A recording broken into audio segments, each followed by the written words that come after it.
Jonas, capítulo 3, do verso 5 ao verso de número 10. Segunda parte do texto que nós iremos tratar hoje. Todos acharam? Diz assim a palavra do Senhor. Os ninivitas creram em Deus e proclamaram um jejum e vestiram-se de panos de saco, desde o maior até o menor. Chegou esta notícia ao rei de Nínive. Ele levantou-se do seu trono, tirou de si as vestes reais, cobriu-se de pano de saco e assentou-se sobre cinza. E fez proclamar e divulgar em Nínive, por mandado do rei e seus grandes, nem homens, nem animais, nem bois, nem ovelhas, provem coisa alguma, nem os levem ao pasto, nem bebam água, mas sejam cobertos de pano de saco, tanto os homens como os animais, e clamarão fortemente a Deus, e se converterão, cada um do seu mau caminho e da violência que há nas suas mãos. Quem sabe se voltará a Deus e se arrependerá, e se apartará do furor da sua ira, de sorte que não pereçamos. Viu Deus o que fizeram, como se converteram do seu mau caminho, e Deus se arrependeu do mal que tinha dito que lhes faria e não os fez. Amém. Vamos orar mais uma vez, pedir que Deus fale ao nosso coração. Pai amado, muito obrigado pelo privilégio de tua igreja se reunir nesta noite para celebrar o teu nome, para receber do Senhor a tua palavra. E nesse momento nós clamamos por tua graça, para que ela seja evidenciada em nossas vidas e que a pregação do teu evangelho, de fato, seja conduzida pelo teu Espírito e assim encontre morada em nossos corações. Vem, Deus amado, ter misericórdia de mim e usar-me, apesar de mim, para o louvor de tua glória. Amém e amém. Na nossa última mensagem sobre Jonas, há 15 dias atrás, nós falamos sobre o chamado de Deus a Jonas pela segunda vez. Deus novamente chama Jonas, do verso 1 ao verso de número 4. E nós vimos três aspectos desse novo chamado, ou dessa reafirmação do chamado de Deus. Deus fala ao profeta novamente, versículo 1. Deus renova a missão do profeta, versículo 1 e 2 agora. E Deus usa o profeta agora obediente para anunciar, versículo 3 e versículo 4.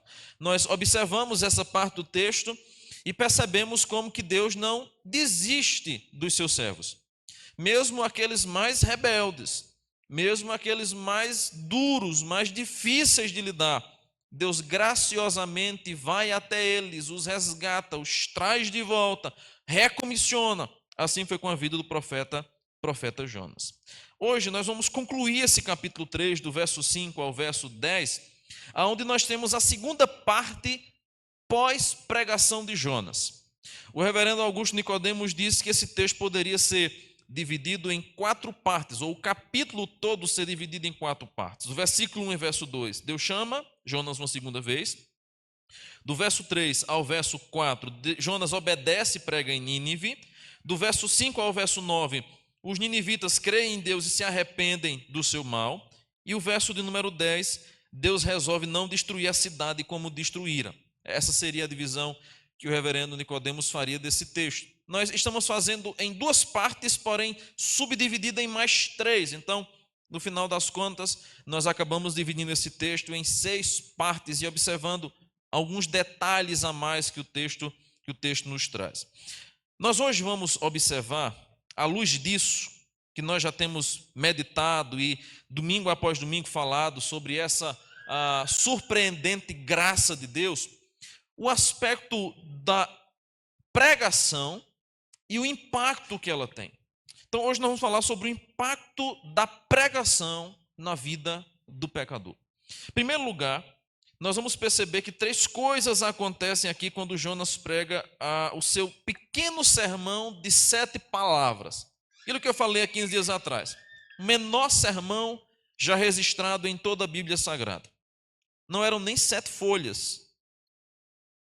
nem 7 parágrafos. Apenas 7 palavras ele utiliza no seu sermão. E agora a sua pregação produz um efeito inesperado, ao mesmo tempo que surpreendente. É o que a gente vai ver do versículo 5 ao versículo de número 10. Primeiro, eles creem nessa mensagem, eles creem em Deus. Versículo 5 ao versículo 6, nós vamos perceber que o primeiro efeito dessa pregação é a crença deles, é a fé que agora nasce no coração outrora incrédulo. Essa é a grande primeira transformação e mudança que o Evangelho faz. Transformar um coração incrédulo, descrente, em um coração agora confiante, um coração crente na ação de Deus, na graça de Deus, na vontade de Deus. Perceba então que a Bíblia vai nos dizer lá em Romanos 10, 17, que a fé vem pelo ouvir e ouvir a palavra de Cristo, a palavra de Deus. É exatamente o que nós vamos encontrar agora no livro de Jonas. A fé que é agora nascida, ou que surge a partir da pregação. Não a pregação de Jonas, dele mesmo, mas a pregação da palavra de Deus, pois é somente a palavra de Deus que tem poder. Paulo vai dizer ainda em Romanos que o Evangelho é o poder de Deus para a salvação tanto de gregos quanto de gentios, seja de judeus. É o poder de Deus, é a pregação.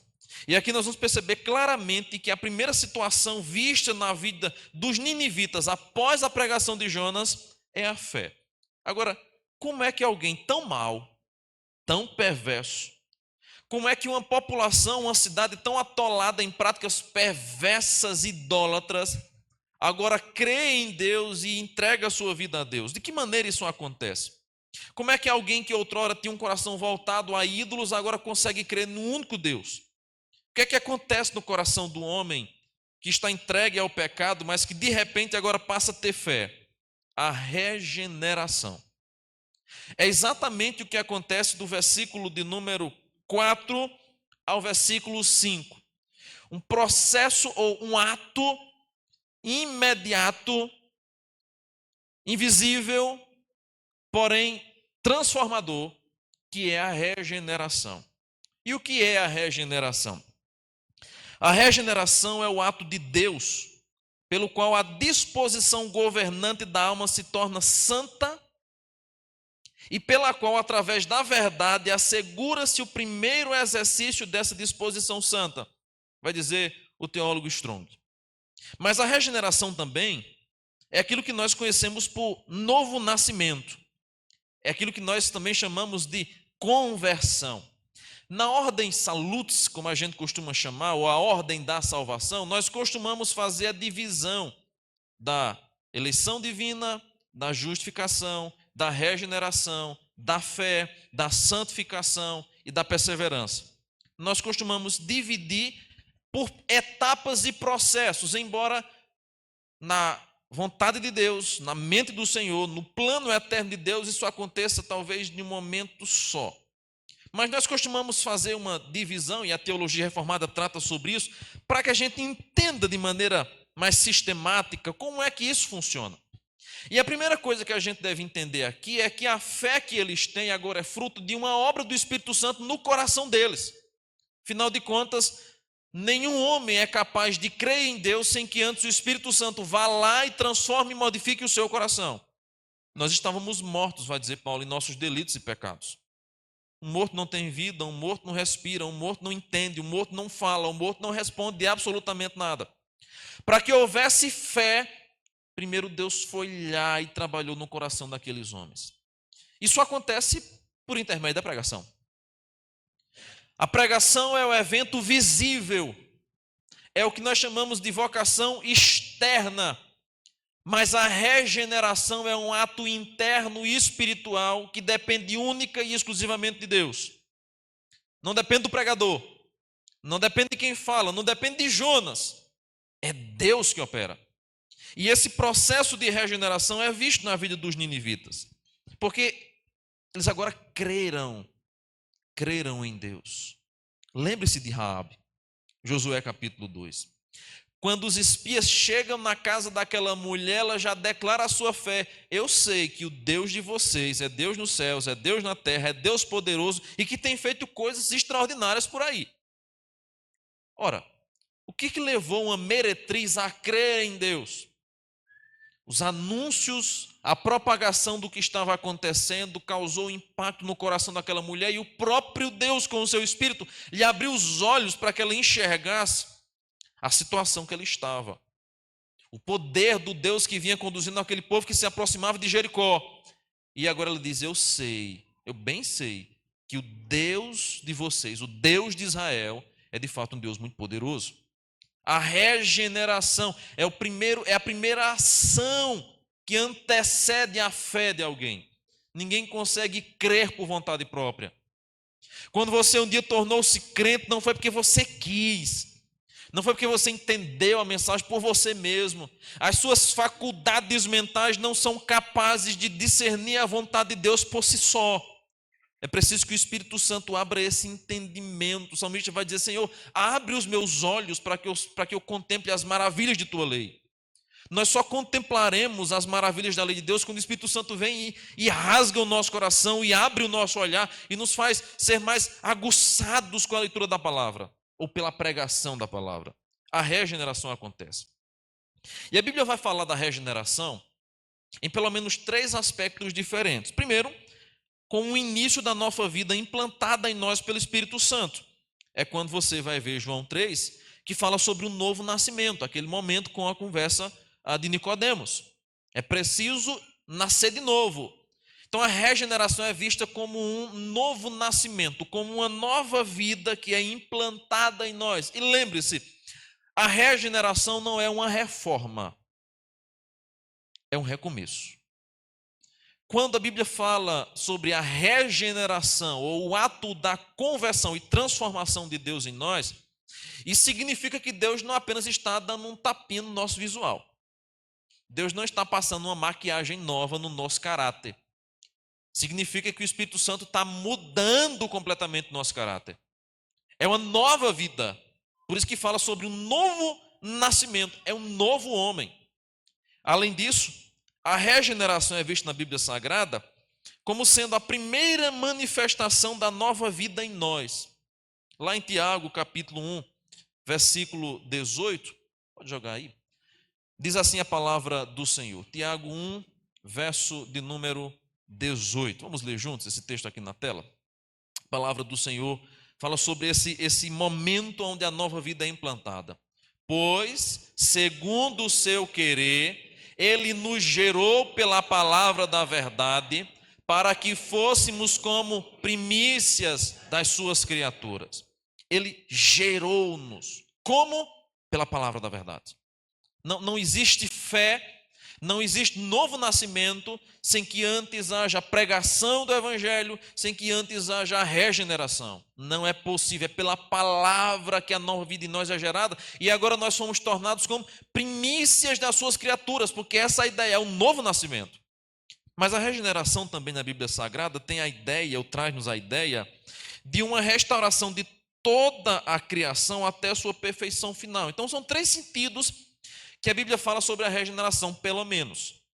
A nova vida espiritual, a manifestação da vida espiritual implantada em nós e a restauração de toda essa criação. Aí a Bíblia fala sobre a regeneração no aspecto do novo céu e da nova terra. Aqui em Jonas capítulo 3, nós temos esse aspecto da nova vida implantada em nós pelo Espírito Santo. É isso que leva os ninivitas a crerem em Deus após a pregação de Jonas. Agora, qual é a necessidade da regeneração?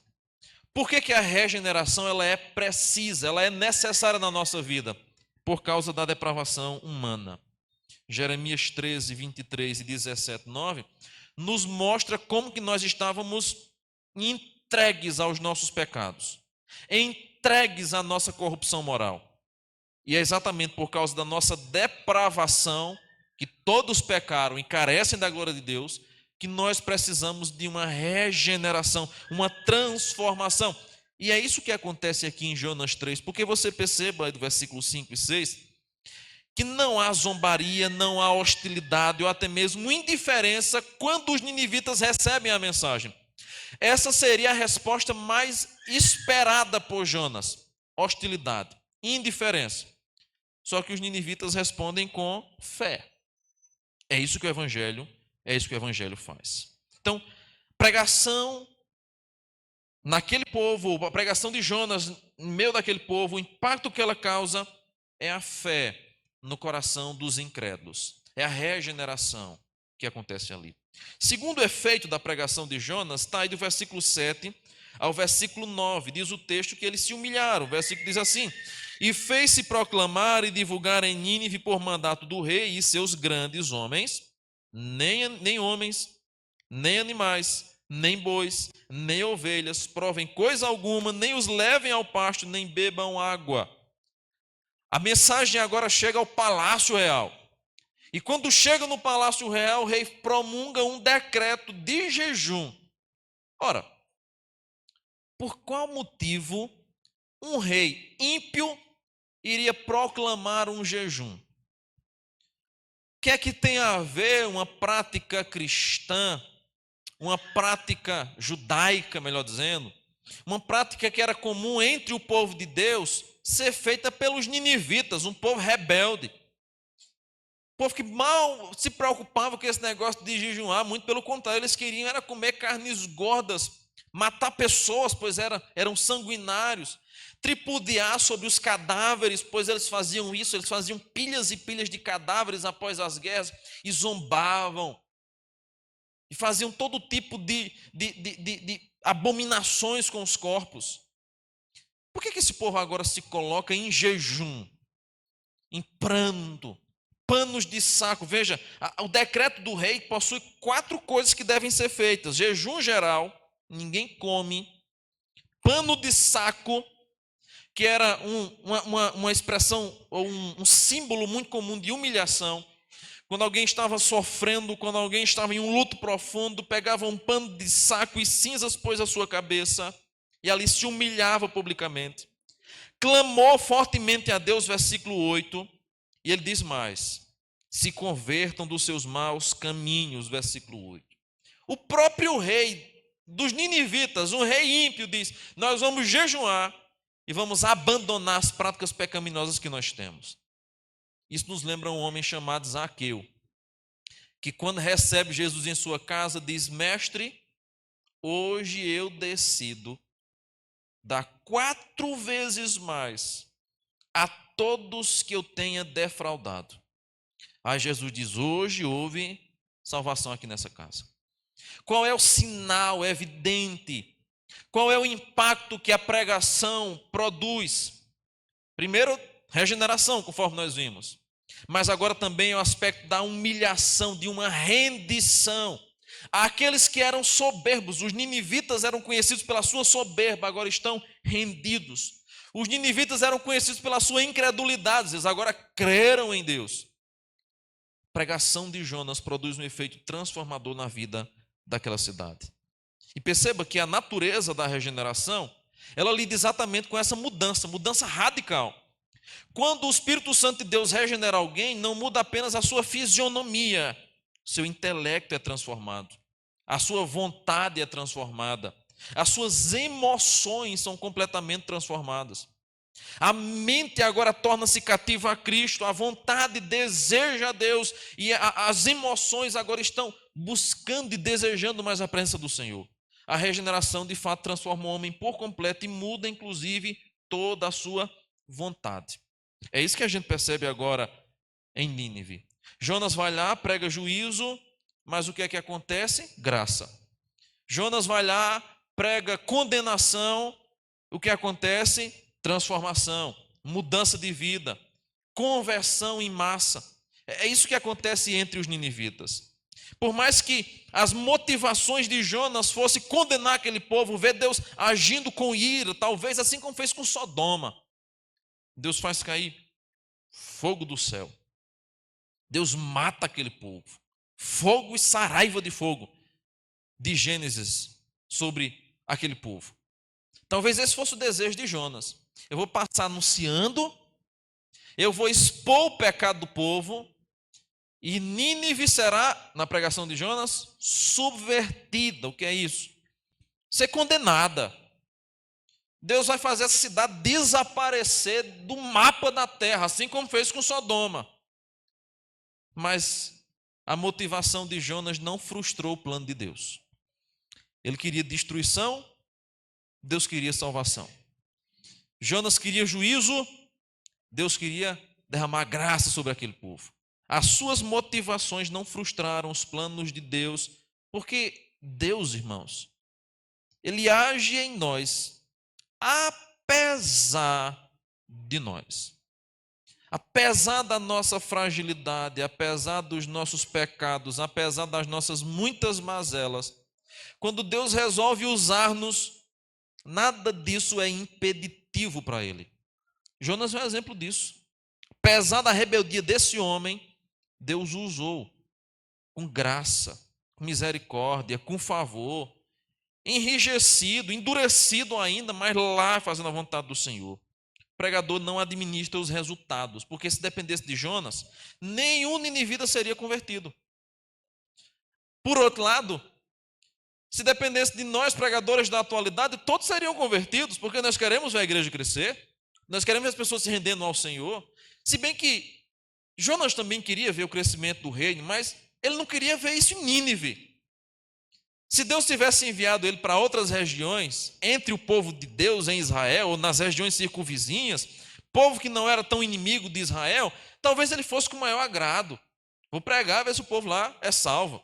Mas é porque os ninivitas era a escória da sociedade.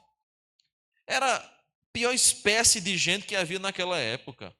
Eram sanguinários, eram matadores obstinados, não tinha pena, eles matavam crianças, matavam idosos, eles decepavam as pessoas, eles esfolavam as pessoas. Era um exército, era uma cidade terrível, sanguinária, imoral, idólatra. Jonas disse, não, esse povo não merece graça. Esses aí não merecem salvação. Mas o resultado da pregação não é administrado por nós, ele é administrado por Deus. Então Deus salva aqueles que nós não desejaríamos ver salvos. E às vezes endurece o coração daqueles que nós tanto oramos, pregamos e evangelizamos. Não depende de nós o resultado, depende tão somente de Deus. Mas em terceiro e último lugar, o impacto da pregação na vida do pecador, além de fazê-lo ser transformado, regenerado, além de levá-lo a uma humilhação, a uma rendição, faz também com que haja uma conversão. Eles mudaram de vida. Anthony Hoegman ele vai dizer que a conversão pode ser definida como um ato consciente de uma pessoa regenerada, no qual ela volta-se para Deus em arrependimento e em fé. E isto envolve um duplo desvio, para longe do pecado, na direção do Senhor. Um duplo desvio, para longe do pecado, na direção do Senhor. É isso que é a regeneração. Agora, seguida da conversão, traz na vida do pecador. E perceba que a diferença da regeneração para a conversão é a seguinte: na regeneração, o pecador, o homem, ele é passivo. Na conversão, ele agora tem condição ativa. O que é isso? Vamos ilustrar com Lázaro. Lembra lá? Jesus vai a Betânia, seu amigo Lázaro havia morrido. Aí as suas irmãs, se o Senhor tivesse aqui, ele não teria morrido. Aí Jesus diz, mas tenha fé. Não, eu sei, ele vai ressuscitar no último dia. Não. Vamos lá. Lázaro, vem para fora. Diz a Bíblia que Lázaro saiu do túmulo. Estava fedendo, estava cheirando mal. Mas agora ele vem. Para que Lázaro ouvisse a voz do seu Senhor, algo aconteceu nele, para que a vida que outrora não estava mais nele voltasse. Regeneração. Simbolicamente é ilustrada na vida de Lázaro a situação que eu e você estávamos, mortos, fedendo. Por isso que a Bíblia vai falar de Sodoma que o cheiro, a iniquidade tinha chegado nos céus. A Bíblia trata do pecado, da maldade, da iniquidade como um mau cheiro. Chegou nas narinas de Deus a maldade e o pecado de vocês. Nós estávamos como Lázaro ali, no túmulo, fedendo em uma decomposição por causa do nosso pecado. Mas aí veio Cristo e disse: sai para fora, levanta daí, regenera, o Espírito Santo vai lá, regenera o nosso coração, nos dá agora vida, e a gente abre os olhos. E após o momento de termos vida e abrirmos os olhos, os ouvidos são destampados, a gente consegue ouvir o chamado. Por isso que a regeneração é uma obra onde o indivíduo ele é passivo. Nenhum ser humano faz nada para ser regenerado, depende tão somente da ação de Deus através do Espírito Santo. Na conversão, nós agora nos tornamos ativos. Por quê? Deus nos dá condição para ficarmos de pé, e agora nós ouvimos a sua voz e respondemos ao seu chamado positivamente. Por isso que agora nós temos esse aspecto de que os ninivitas mudaram. Veja comigo, por favor, o versículo de número 10. Viu Deus o que fizeram, como se converteram do seu mau caminho. Qual é a ideia que o texto vai trazer sobre os ninivitas se converterem dos seus maus caminhos? Deixaram de fazer o que era errado. Se eram idólatras, lançaram fora os ídolos.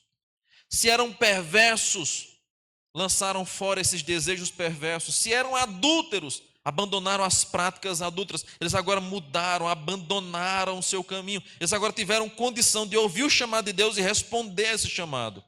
Eles converteram ao Senhor. Eles mudaram. Agora, quais são as evidências do arrependimento dos ninivitas? Nós vamos ver várias aqui nesse texto. Versículo 5, a primeira evidência é que eles creram em Deus. É quando a regeneração, que é interna e invisível, se torna visível. Eles creram em Deus. Versículo de número 5 também mostra a confiança que eles passam a ter em Deus. Eles agora creem. É o aspecto da fé, mas também do depósito da confiança em um Deus que é invisível. Somente alguém que foi regenerado consegue crer e depositar toda a sua confiança em um Deus que é invisível, porém real. Versículo de número 8. Abandonaram as práticas pecaminosas. Se cobriram de pano de saco e de cinza, é o aspecto da humilhação. Mas agora diz o texto que eles no chamado do rei, se converterão cada um do seu mau caminho e da violência que há em suas mãos. Essa é a ideia. Era um povo malvado, perverso, maligno. Eles eram homicidas. Eles agora se converteram da violência que havia nas suas mãos.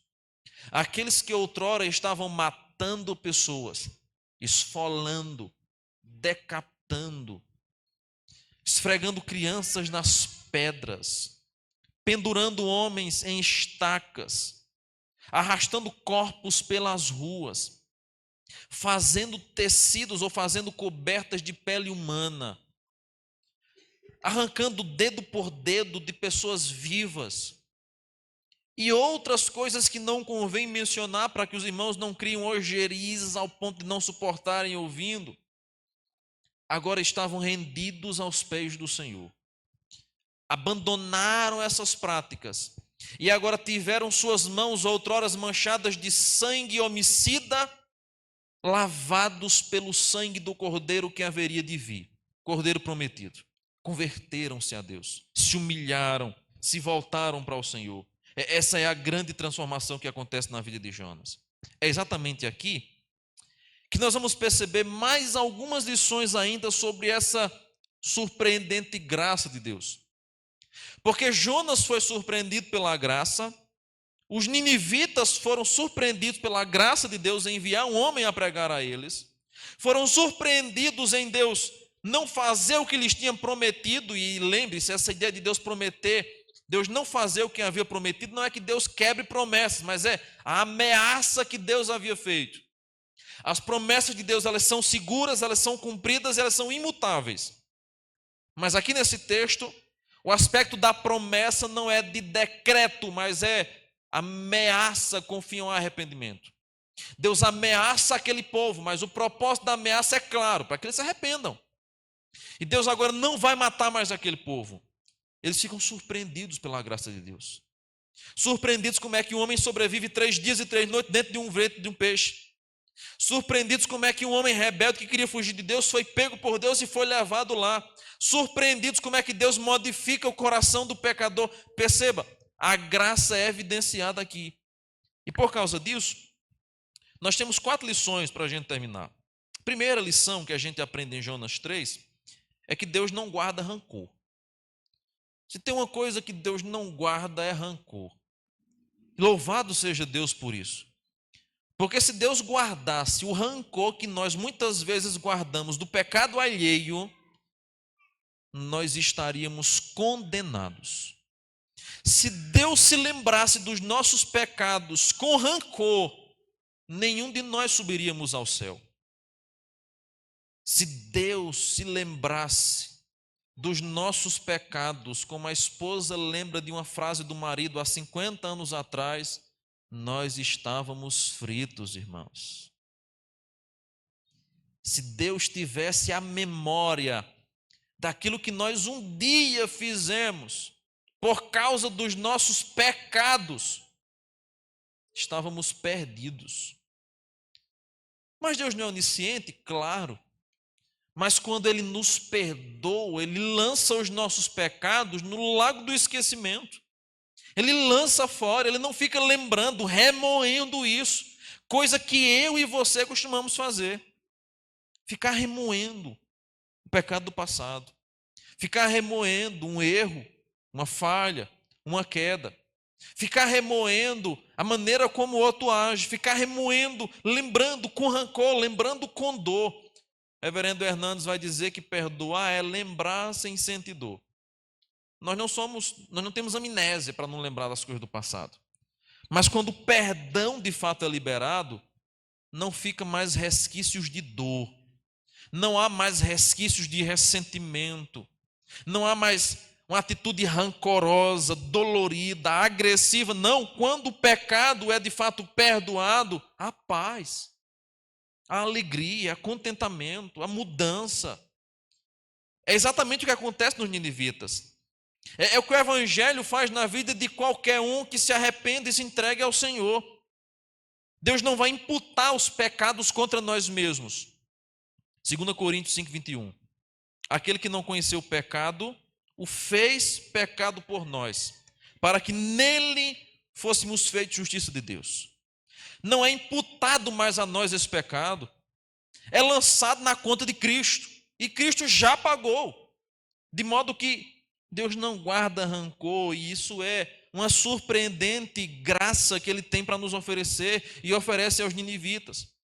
Os ninivitas tinham um longo histórico de maldade, mas Deus agora não está mais preocupado com o que eles fizeram, Deus está agora preocupado com o que eles haverão de ser. Mudança, transformação.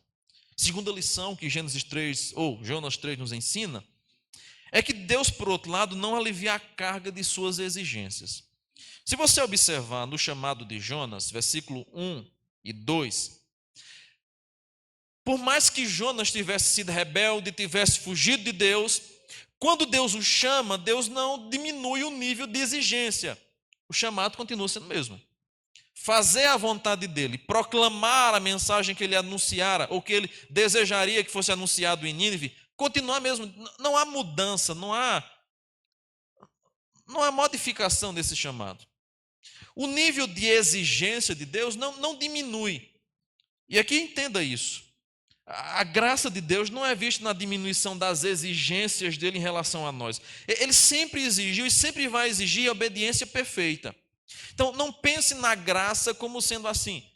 Deus é gracioso, então Deus agora me dá uma concessão para pecar. Não, a graça de Deus nunca é barateada ao nível que nós possamos ter liberdade para desobedecê-lo, para pecar, para viver de maneira desordeira, como se tudo tivesse certo. A graça cobre tudo.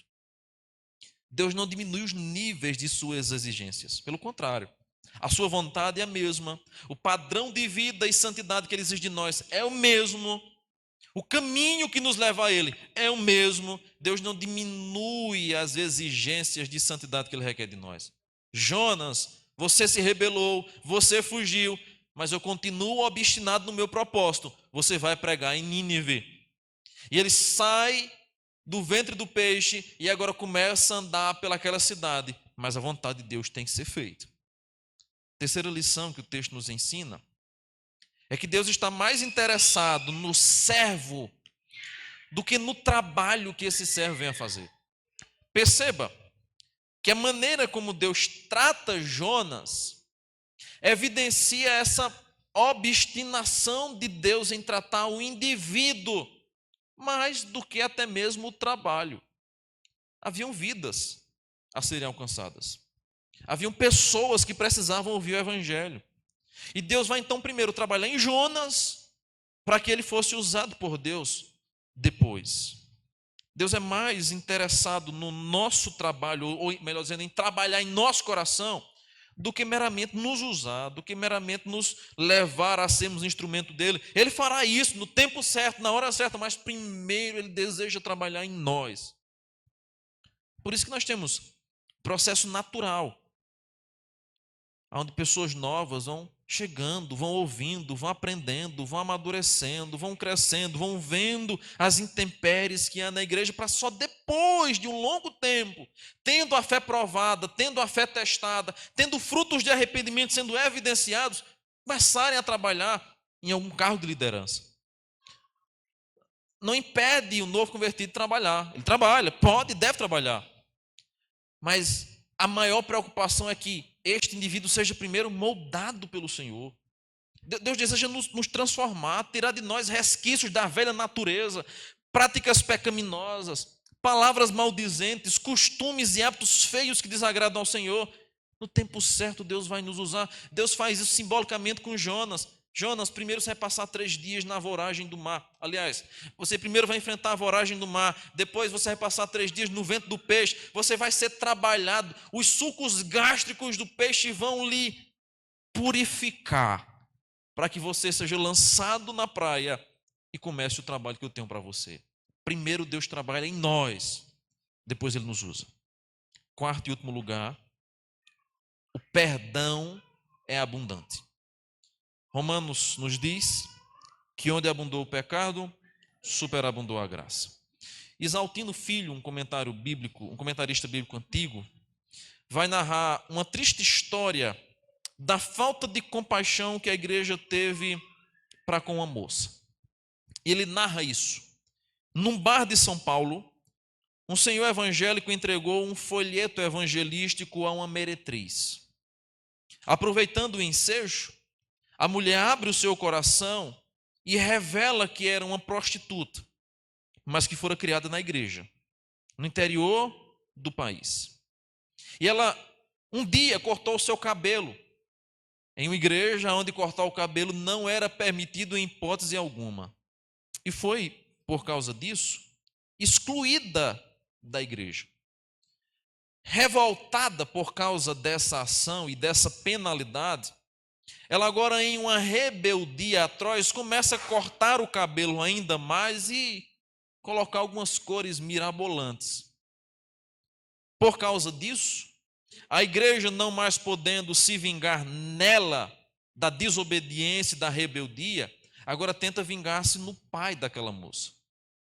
E o ameaça de o tirar do conjunto de louvor se ele não aplicasse uma penalidade na sua filha para que ela parasse de fazer aquilo. O pai, para não perder o seu cargo, para não perder a sua função de musicista na igreja, resolve expulsar a sua filha de casa. Rebelde, malvida. Saia daqui. E ela sai. Vai trabalhar de empregada doméstica em algumas casas e em uma delas se relaciona com o filho de um patrão e engravida. É colocada para fora. Em busca de abrigo, não encontra outro lugar senão um prostíbulo.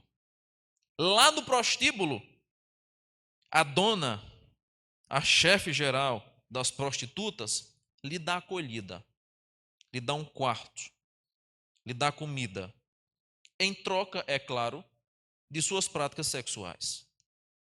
E ali, aquela mulher agora se encontrava, ainda no pecado, ainda atolada na sua prática pecaminosa, mas acolhida por alguém que ela jamais haveria imaginar ser acolhida. É nesse momento, então, que ela chora de saudades de casa, do evangelho, mas relata não ver amor na igreja. Não recebeu o amparo necessário entre os irmãos, foi receber o amparo entre as meretrizes. E Isaltino Filho termina o seu comentário dizendo: a mensagem da graça foi abandonada por aqueles que foram salvos por ela. A mensagem da graça foi abandonada por aqueles que foram salvos por ela. O que a gente percebe na vida dos ninivitas é puramente graça. Eles não mereciam, irmãos, não mereciam. Se você acha que algum pecado que você comete ou que alguém dos seus comete é terrível, olhe para os ninivitas e veja que o pecado deles é extremamente pior. Não merecia. Mas Deus ainda assim, de maneira obstinada, envia Jonas para pregar o evangelho, regenera aqueles indivíduos, transforma, e a pregação de juízo resultou em graça e misericórdia. A cidade inteira foi salva. Onde abundou o pecado, literalmente a graça foi superabundante. E aqui nós temos dois aspectos dessa graça. Primeiro, que aqueles que ainda não conheceram esta graça, que ainda não entregaram sua vida a Cristo, podem hoje mesmo render-se ao Senhor, porque a sua graça continua sendo oferecida gratuitamente para aqueles que se arrependem dos seus maus caminhos. Então hoje mesmo, você que ainda não teme a Deus, você pode dizer: eu tenho vivido errante, eu tenho andado distante de Deus, a minha vida não faz sentido, eu não tenho encontrado sentido aqui nesse mundo, eu tento encontrar satisfação nas coisas, não encontro, nas pessoas não encontro, no trabalho não encontro, na família não encontro, eu tenho vivido assim, mas há um vazio dentro de mim que eu não consigo preencher, só Deus pode preenchê-lo, e a graça dele está aberta para nessa noite preencher seu coração. Mas há um segundo aspecto para nós, igreja do Senhor, o de não entendermos a graça que Deus nos concedeu e negligenciarmos ela a outros. Ô irmãos, um dos grandes problemas de nossa fé é o nosso legalismo. É a maneira como nós tratamos o pecado alheio e esquecemos da nossa grandiosidade, ou do grandioso pecado que habita em nós. É quando nós olhamos para o pecado do irmão e o achamos indigno de sequer estar na igreja. Quando nós já cometemos o pecado da dureza de coração, do orgulho, da maledicência. É literalmente aquele velho ditado que quando você aponta um dedo, os outros 3 ficam apontados para você mesmo. A cada pecado que você aponta no outro, você está revelando vários pecados que estão sendo ali nítidos na sua vida e no seu coração. Nós barateamos, nós esquecemos, nós negligenciamos, nós pisamos na graça que Deus um dia nos concedeu. Por qual motivo, por qual razão a graça que me alcançou não pode alcançar aquele mais vil pecador? Por qual motivo aquele indivíduo que pecou não pode ser perdoado, visto que eu fui perdoado mesmo após ter feito tanta coisa que desagradou ao Senhor? Essa surpreendente graça de Deus nessa noite, à luz desse texto, nos leva a pensarmos esses dois aspectos. A graça que está disponível para todos que querem entregar a sua vida a Cristo, e a graça que nós já recebemos, que precisa agora ser compartilhada e oferecida ao nosso irmão. Esse reconhecimento da graça, essa presença da graça em nossa vida, deve gerar em nosso coração naturalmente o sentimento de misericórdia. Eu devo ter mais misericórdia para com o pecado do meu próximo, porque Deus foi gracioso demais para com o meu pecado. Eu devo ter misericórdia para com o pecado do meu próximo, porque eu desejo que os outros tenham misericórdia também dos meus pecados. Aqueles que mais estão próximos de Deus, aqueles que quanto mais buscam a Deus, mais se achegam a Ele, mais se tornam misericordiosos. E o Sermão do Monte vai dizer isso: bem-aventurados misericordiosos. Nós queremos misericórdia da parte de Deus, mas não queremos concedê-la ao próximo quando este peca. Não deveria ser assim. Você está barateando a graça, você está pisando a graça que você recebeu. Aqueles que um dia receberam a graça estão abandonando a mensagem que um dia os transformou. A graça foi abandonada, irmãos, por nós muitas vezes. Em momentos que nós olhamos para o nosso irmão que caiu, que pecou, e dizemos: esse é indigno. Esse não deveria estar ali. Ele não deveria se assentar num banco da igreja. Ele não deveria vir à frente da igreja. Não merece estar ali. E o que é que torna você merecedor de estar aqui? Diga-me. O que é que torna você merecedor de assentar-se diante do Deus Todo-Poderoso, ouvir a sua palavra, receber deles a sua bênção, receber dele a herança celeste? O que é que torna você merecedor de receber isso? Nada. Somente a graça de Deus. Por nós mesmos não temos. Sois salvos pela graça. Isso não vem de vós, é dom de Deus. Então que essa surpreendente graça de Deus que um dia nos alcançou possa ser usada como instrumento de Deus na nossa vida para sermos mais misericordiosos com o nosso próximo. Pois se um dia de fato nós somos transformados por essa graça, nós vamos ter que usá-la na vida do próximo. Como eu posso dizer que amo a Deus que eu não vejo, se eu não consigo amar aquele a quem eu vejo? É hipocrisia, é fé fingida, é religiosidade. Não existe fé genuína no coração de quem não ama o seu próximo, dizendo amar a Deus, que nem vê. E nessa noite, essa graça de Deus possa inundar nosso coração, para que nós tenhamos um olhar misericordioso para com o nosso próximo, assim como Deus um dia teve por minha vida e teve por sua vida, e por isso você está aqui essa noite. Vamos orar nesse instante? Fique de pé, vamos orar. Senhor, muito obrigado pela tua palavra, pela tua instrução e revelação. Deus amado, perdoa-nos, ó Pai, porque nós somos tão duros. Nós não falamos como convém muitas vezes. Nós não somos misericordiosos com o nosso próximo. Nós não desejamos ver, por vezes, a transformação do nosso próximo quando o nosso coração se endurece demais.